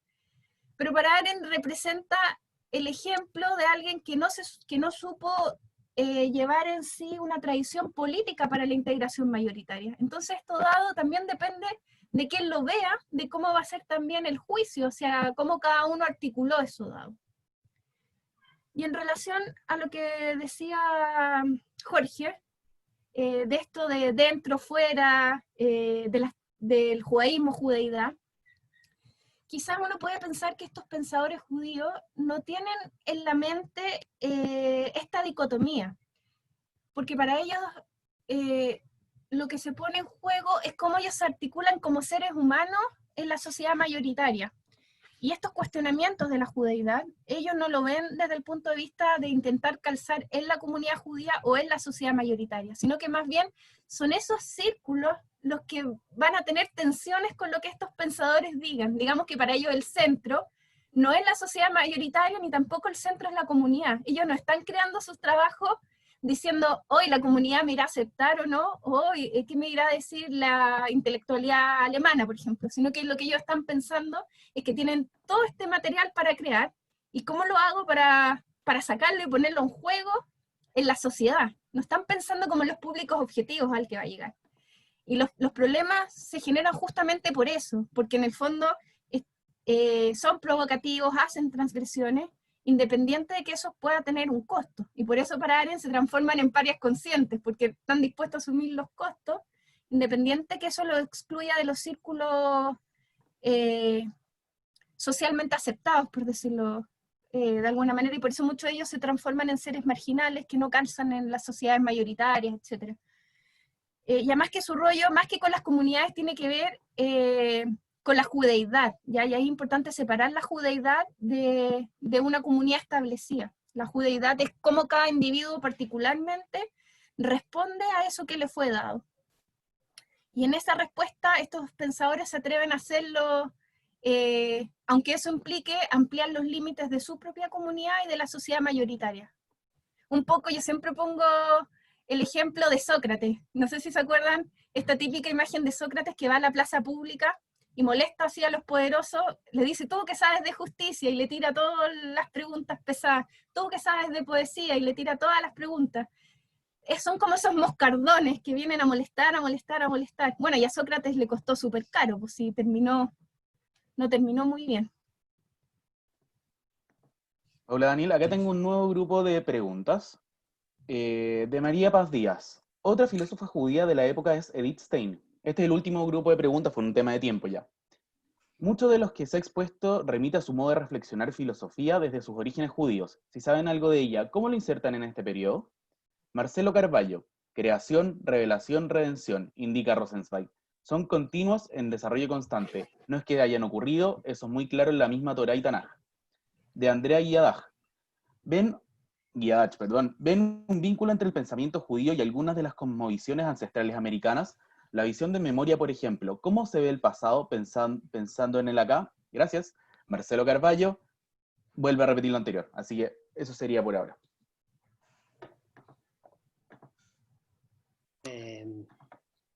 Entonces, ¿intervengo yo? ¿Sí? Adelante. Sí. Sobre Edith Stein no tengo nada que decir, apenas la conozco. Solo podría decir que ella se incardina en la fenomenología, ¿no? Ella era alumna de Husserl, y es curioso tener en cuenta que la fenomenología de Husserl en estos pensadores, bueno, cierto que Arendt es discípulo de Heidegger y que Heidegger viene de la fenomenología. Daniel, dejamos de escucharte. Sí. Dejaron de escucharme, perdón. Ahí sí. ¿Ahora me escuchan? Perfecto. Vale, perdón. Sí. Bueno, decía que el tema de la fenomenología y estos pensadores es un tema a estudiar. Yo sé, hay un gran estudioso de Rosenzweig, Miguel García Baró, que sí, defiende que hay una afinidad con la fenomenología. Yo creo que, bueno, se puede debatir. Me resulta muy interesante la observación sobre el carácter constante en Rosenzweig de revelación, creación y redención, ¿no? Estoy completamente de acuerdo. En la estrella de la redención, revelación, creación y redención son intrigas del tiempo. No es no es que sucedan en el tiempo, como si el tiempo fuera un escenario o una coordenada en la que tienen lugar esos acontecimientos, sino que la intensidad del tiempo es la de creación, revelación y redención, y las formas prioritarias del lenguaje también, ¿no? Es decir, el relato, el diálogo y la oración, la estructura misma del lenguaje, tiene esa estructura, tiene ese sentido del temporal, ¿no? O sea, estoy completamente de acuerdo con lo que leíste, ¿no? Y luego había una tercera pregunta que no pude apuntar. Perdón. Tercera pregunta, de Andrea Iach. ¿Ven un vínculo entre el pensamiento judío y algunas de las cosmovisiones ancestrales americanas? La visión de la memoria, por ejemplo. ¿Cómo se ve el pasado pensando en el acá?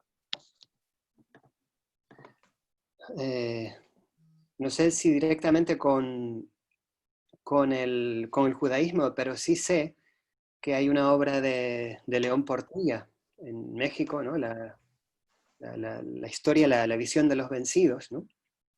Que sé que para mi maestro Reyes Mate es fundamental para comprender el sentido de la memoria, ¿no? Y esa es la pista que indicaría, ¿no? Atender a los trabajos de León Portilla. Bueno, yo quisiera agregar en ese sentido que al rescate que ha ocurrido, y sobre todo, diría yo, a partir de la década del 90, de los movimientos indígenas, indigenistas en Chile, en particular el movimiento mapuche, de la tradición, de la antigua tradición andígena, se produce un fenómeno muy interesante en el cual se renuevan estas tradiciones que ya estaban muy, digamos, mestizadas, por decirlo de algún modo, muy afectadas por el proceso de colonización simbólica del cristianismo, y renovadas y reinventadas, ¿no? Y con un alto contenido político, en vista de las necesidades de las comunidades indígenas de luchar por ejemplo, recuperación de tierras y por una serie de derechos que les han sido conculcados históricamente. Entonces ahí tenemos, yo diría, un proceso que tiene que ver con lo que hemos conversado a lo largo de este conversatorio y que es muy interesante, de la importancia de la memoria viva, ¿no? De la importancia del recuerdo en la búsqueda de la verdad y de la justicia. Y en ese sentido, lo que han hecho, diría yo, los pueblos originarios en esa recuperación es utilizarlas de manera muy potente para instalarlas dentro de estas distintas alteridades de las sociedades posmodernas, ¿no? Ante este momento de crisis y de incertidumbre, como elementos fundamentales de la construcción de sociedades más abiertas y diversas.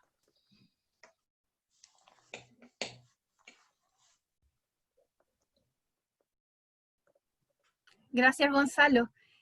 Quizás por el tiempo, estamos en el tiempo, Bartolomé. Sí, bastante pasado ya esto, Ya, pero todo bastante bien, no hay pasado. ningún problema.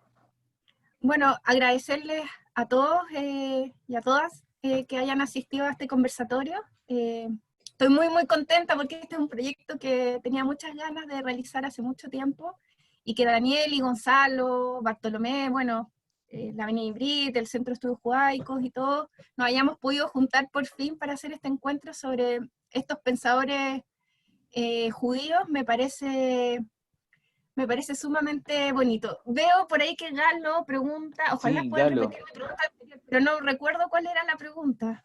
Así que antes estoy de seguro cerrar, de para haberla que, hecho, pero la podemos hacer de nuevo, no hay ningún problema. o quizás, sí, para que Galo Ya, también reciba su está. respuesta.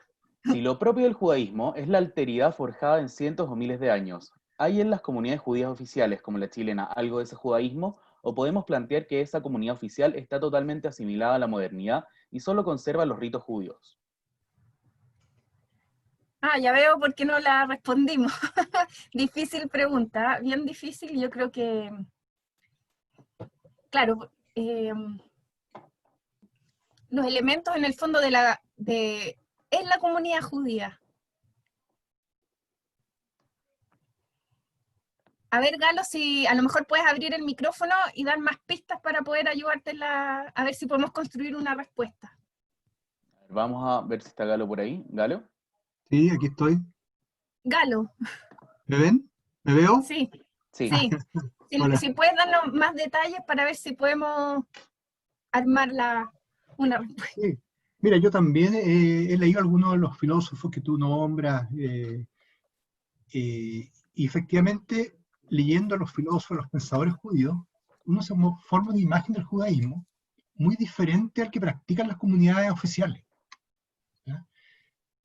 Si toda esa marginalidad, esa alteridad que se ha forjado durante siglos y que ha producido los escritos más bellos, a mi juicio, de los pensadores judíos, no aparece en el discurso oficial normalmente. Como que efectivamente las comunidades oficiales, para su subsistencia, se han asimilado efectivamente a la modernidad, al pensamiento moderno, al progreso, con muy poco cuestionamiento, y se ha perdido lo más valioso del judaísmo. Y que lo que se ha conservado como judaísmo de las comunidades es el conjunto de ritos, digamos, religiosos o de culturales, pero sin un contenido judío realmente. Ya. Mira, yo en mis investigaciones estoy hasta la década del 30 y 40, pero ya voy a llegar hacia el siglo XX y XXI, espero al finalizar el doctorado, pero lo que sí, como por intuición nomás puedo decir, porque no es algo así en lo que he reflexionado o tengo algo armado, así que solo la intuición del momento es la respuesta. Es que mira, yo pensaba que Arendt, por ejemplo, trabajó en varias organizaciones judías, y tu pregunta creo que se vincula harto con la de Jorge Ceballos, también bien vinculada. Por ejemplo, Arendt se la suele decir no, si ella no tenía nada que ver con el judaísmo. Y yo cuando empecé a investigar sus obras, ella trabajó, imagínense, en una organización que se llamaba Juventud Aliá, para ayudar a los judíos, ¿cierto? En la época los nazis los perseguían, a irse a Palestina. Y eso es como, porque Arendt era antisionista, pero ella igual, dada lo que estaba pasando en la Segunda Guerra Mundial, ella sentía que era fundamental salvar a los judíos que estaban siendo perseguidos. También ella, Arendt, cuando llega a Alemania, empieza a publicar en diarios de habla alemana que eran de la comunidad judía. O sea, ella tiene todo un pasado. Cuando ella llega a Estados Unidos, una inmigrante, no sabe inglés, está al 3 y al 4, y empezó a trabajar en las comunidades judías como una forma también de recibir ingresos y dar a conocer sus estudios. Levinas también, qué decir de Rosenzweig, que trabajaban en el Centro de Estudios Judaicos con Buber, Scholem. Entonces, no existe como esa barrera que uno podría decir un muro entre estos intelectuales judíos y sus comunidades judías. Lo que pasa es que para estos intelectuales judíos, la comunidad judía de alguna manera no es el único referente en el cual ellos se van a mover a la hora de articular sus pensamientos. Es como que los muros del gueto, por decirlo así, o de la comunidad, los aprisionan y ellos necesitan dar a conocer lo que ellos piensan más allá de las fronteras de la propia comunidad. Y en ese ampliar su pensamiento y sus conocimientos más allá de los límites de la comunidad o del gueto, es que se empiezan a generar fracciones con las propias comunidades, por esta tensión que yo les decía al principio. ¿Quién soy yo como individuo, como un sujeto pensante, que a la vez tiene una comunidad judía dada y a la vez quiere participar activamente desde el pensamiento en la sociedad mayoritaria? Pero a la vez tengo un pensamiento tan distinto al de la tradición occidental o tan cuestionador hacia ese mundo, que ninguno de todos estos mundos me va a aceptar realmente. Para la sociedad mayoritaria voy a ser molestoso, y también para la comunidad judía de origen. Pero al final el propósito de este intelectual es poder dar a conocer su obra, por sobre lo que pase en cada una de estas esferas. Quizá el mejor ejemplo es Spinoza, cierto que para él era más importante dar a conocer su pensamiento que los costos que eso pudiese tener para él. A Spinoza hay varios estudios, hay uno muy bueno de un investigador de apellido Llobel, que él dice, ¿por qué Spinoza fue excomulgado?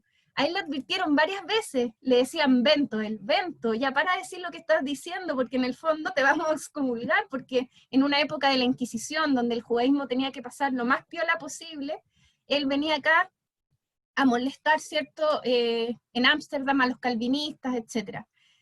pero para él era más importante su obra que los costos que eso pudiese tener en su vida. Y ahí yo siempre me acuerdo de Jesús, y por eso le nombraba también a Daniel, y los costos que también tuvo para Jesús, su nueva religión y todo lo que él creía. Para Jesús era más fuerte dar el mensaje que él tenía por decir, que cualquier costo que eso incluso tuviese que ver con su propia vida o su propia existencia. Entonces, en ese sentido, yo creo que esto es independiente de la religión que sea, todas aquellas personas para quienes su pensamiento o su creación es más importante que lo que la comunidad tiene por decir, está dispuesto a hacer todo con tal que ese mensaje trascienda las fronteras de su propio grupo. Entonces me di la media vuelta en relación a Chile. Uno podría decir que se dan dinámicas quizás similares. El gran desafío es cómo ampliar en los límites de las comunidades, tanto oficiales judías como de la sociedad mayoritaria, para que estos discursos sobre el pensamiento, como un poco lo que estamos haciendo hoy día, este diálogo entre pensadores, sea lo que empiece a primar, conversatorios, que invitemos a pensar, a reflexionar, a dialogar, donde las personas que empiecen distinto tengan un espacio donde poder expresarse, es lo que nos podría invitar a ampliar los límites. Y eso no pasa solamente en la comunidad judía con los judíos. Uno habla, por ejemplo, en clase hemos visto mucho lo que puede pasar al interior de una comunidad mapuche, una comunidad homosexual, una comunidad de otro grupo minoritario, y en esta lucha de conservar lo propio versus lo nuevo que traen estos intelectuales, en estas tensiones que se generan. Y ahí quizás la clave es estar abierto al diálogo nomás, es estar abierto desde todos los lados a recibir los cuestionamientos críticos y los pensamientos críticos, por muy incómodos que esto nos hagan sentir. Y lo que pasa un poco en la comunidad judía chilena, que a mí me llama mucho la atención cuando estudio esta generación de judíos, ahí Daniel nos puede decir si sabe lo que pasa en España, es que es lo mismo. Yo siempre comento en la casa, por ahí está el Yayo, mi pareja, lo aprovecho de saludar, siempre el pobre le estoy comentando que increíble que todo lo que estamos investigando es lo mismo que pasa hoy, ¿cierto? Estas tensiones, ¿quién soy yo como judío? ¿Soy sionista? ¿No soy sionista? ¿Soy comunista? ¿Soy de derecha? ¿Soy esto? Esto otro? Todas las fuerzas que uno ve que ahora emergen en la comunidad judía y en la sociedad mayoritaria, ya uno las puede ver en estos jóvenes que, de las generaciones en las que vivía Aren, que se veían enfrentados a todo eso. Benjamin, Aren tienen escritos en los que se refieren ampliamente a cómo era su vida como judío en los muros como de la comunidad y los dilemas a los que se vieron enfrentados por sus propios cuestionamientos. Entonces, un poco en Chile vivimos una realidad muy parecida que la que se vivía en Europa antes de la guerra. O sea, y es curioso porque uno pensaría que con el tiempo las estructuras van cambiando, pero seguimos un poco en las mismas dicotomías entre los intelectuales, la comunidad oficial, y quizás la apuesta es abrir al diálogo, independiente que eso nos duela o independiente que escuchemos cosas que no queremos escuchar. No sé si por ahí va la pregunta. Sí, a mí ¿me oyen? ¿Sí? Sí. A mí me gustaría no responder a la pregunta de Galo, se llama, ¿verdad? Sí. Sí, no responder porque no puedo responder, pero sí prolongar un poco la pregunta, que me parece fundamental, ¿no? Estoy de acuerdo con lo que dice Paula. Tiene que ver con el lugar de las tradiciones religiosas en el mundo secular, ¿no? Benjamin y un compañero suyo también, no lo hemos nombrado hasta ahora aquí, Siegfried Krakauer, que también tenía un vínculo con Rosenzweig, aunque luego fue muy crítico con él. Ellos tenían el programa de traducir al mundo profano las categorías teológicas. Ellos decían que lo teológico se jugaba en el mundo profano. Benjamin habla de iluminación profana, ¿no? Y Krakauer era muy crítico en los años 20 con las tendencias de renovación religiosa que él veía, no solamente en el judaísmo, sino en el catolicismo y en otras corrientes espirituales. Él era muy crítico con eso, decía que no era el momento. Y ante esas posiciones reivindicaba una actitud con lo absoluto, es decir, reivindicaba una actitud de algún modo espiritual, de espera. Pero esa actitud de espera que reivindicaba Krakauer tiene obviamente una raigambre judía. de espera. Entonces, la pregunta que yo le haría también a Krakauer, entiendo su desconfianza hacia las renovaciones religiosas, pero ¿cómo es posible seguir encontrando en el mundo profano acontecimientos de carácter teológico si no hay una fuente simbólica que renueve la mirada sobre lo profano? Es decir, estoy planteando la pregunta en voz alta. Es una aporía, es una contradicción.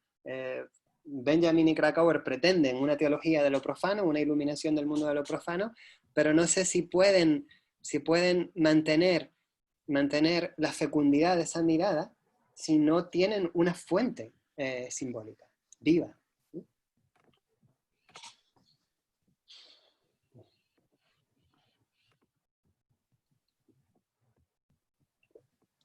Sí, yo estaba pensando quizás en la misma línea, lo importante, y leyendo un poco lo que salía en el foro, en el chat, lo importante de dialogar y atrevernos a conversar lo que haya que conversar, no tener... algo tú decías, Daniel, a propósito de la verdad hace un rato, de cómo se construye la verdad, me parece que en tu... y recordaba a propósito esto de la amistad o el diálogo entre pensadores, que Arendt describe la relación que tenía Lessing, que era un filósofo alemán de siglo XVIII, me parece, soy mala para las fechas, que él era muy amigo de Mendelssohn. En una época donde la ilustración era lo que primaba y la religión se estaba dejando atrás, ellos dos se preocuparon de rescatar la religión en medio de la ilustración. Y de hecho Lessing escribe su obra de teatro Nathan el Sabio a propósito de Mendelssohn.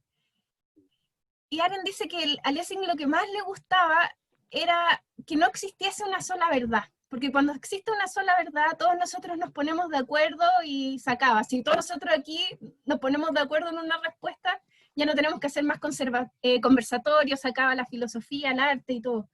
Y justamente porque no hay una sola verdad, dice Lessing, es que es necesario seguir instaurando los diálogos. Seguir el diálogo hasta el infinito en el fondo, porque se tienen que seguir construyendo esas múltiples verdades que también no son estáticas y van cambiando en el tiempo. Si el pensamiento no es estático, entonces menos las verdades van a ser estáticas, o sea, es un continuo flujo dialogal constante. Entonces quizás a propósito de lo que decía Galo, no sé la respuesta concreta a Chile, pero sí lo que podría decir es que debiésemos estar más abiertos al diálogo sincero, quiero decir, a escucharnos entre todos, independiente de lo que cada uno de nosotros tiene por decir, y tener una actitud crítica nomás, frente a lo que nos rodea. Ahora, yo no sé si eso se ha articulado alguna vez en la historia de estas generaciones, yo no sé si ellos pudieron establecer estos diálogos críticos con sus propias comunidades. No lo tengo muy claro, que haya podido ser así. Bueno, Daniel, Gonzalo, Paula, agradecerles por este tremendo conversatorio que nos han brindado, agradecerles sin duda por el tremendo espacio. Siento que ha sido súper entretenido, súper enriquecedor.